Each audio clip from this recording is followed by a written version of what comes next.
May 2025, News, Volume 15, Number 28, Edition 2, timeforkids.com. Welcome home. 2 astronauts returned safely after an extended stay in space. On March 18th, a capsule carrying astronauts who had been stranded in space splashes down off the coast of Florida. Page 2 Space. Down to Earth. Suni Williams and Butch Wilmore are NASA astronauts. They spent more than 9 months in space. They didn't plan for the trip to be so long, but they're finally home. On June 5th, 2024, Williams and Wilmore blasted off. They flew aboard Boeing's new Starliner spacecraft. Their trip was supposed to be 8 days long, but the craft had problems. It couldn't carry them home, so they had to stay at the International Space Station, ISS, until March 16, 2025. That's 278 days longer than expected. They had plenty to do on the ISS. They ran experiments, for example. We came up prepared to stay long, even though we planned to stay short, Wilmore said. Splashing down. On March 16th, a SpaceX Crew Dragon craft arrived at the ISS. It brought the astronauts back to Earth. They flew in a special capsule. It was designed to land in the ocean. On behalf of SpaceX, welcome home, radioed Mission Control in California. By Jeffrey Kluger for Time, adapted by TFK editors. Flower Power. By Lillian Stone. Wildflowers bloom in the spring. They're pretty, but they're also important. They provide food for pollinators. These include bees and butterflies. Not all wildflowers grow in big fields.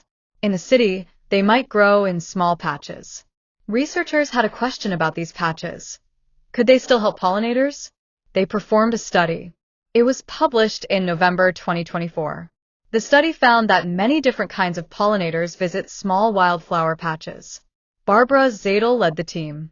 She calls the study good news for city dwellers. Cities often don't have room for large wildflower meadows, she told Time for Kids. A tiny patch can make a big difference. Hey, batter batter. By Lillian Stone. On March 29th, the New York Yankees broke a record. They were playing the Milwaukee Brewers. It was opening weekend for Major League Baseball, MLB. The Yankees hit 9 home runs in that game. It was a team high. But fans noticed something odd. Some Yankees players used new bats. They're called torpedo bats, see photo. The bats are shaped a bit like bowling pins. They have a wide, sweet spot. This is where players hit the ball. What happens if that spot is wider? It could be easier to get a hit. These new bats are allowed by the MLB. Other teams are ordering them. Do you think they'll change the game? Page for Time Off. Carl's Collections. Meet Carl. He's a raccoon who loves collecting. Carl is the star of a new PBS Kids show called Carl the Collector. It's the first PBS Kids series with a main character who's autistic. That means he sees, feels, and thinks of things a little differently than others do. The series was created by Zachariah O'Hora. He's an author and illustrator of children's books.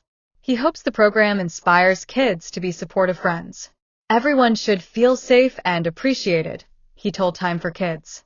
We are all different. We all need to be loved. By Carol Machulat. Bugs for Lunch? Bug Snacks was written by Jess French. She's an author and a veterinarian. Her book explains that eating bugs could help the planet. Many people in the US think eating bugs is icky. But in the rest of the world, it's completely normal, French told TFK. And for some people, it's an absolute treat, she says. Bug Snacks dives into why insects are so important. There are big benefits to turning bugs into a food source. I'm not suggesting we go and raid our gardens for bugs to eat, French says. I'm suggesting we farm them in the same way that we farm other animals. By TFK Kid reporter Meyer Ballas.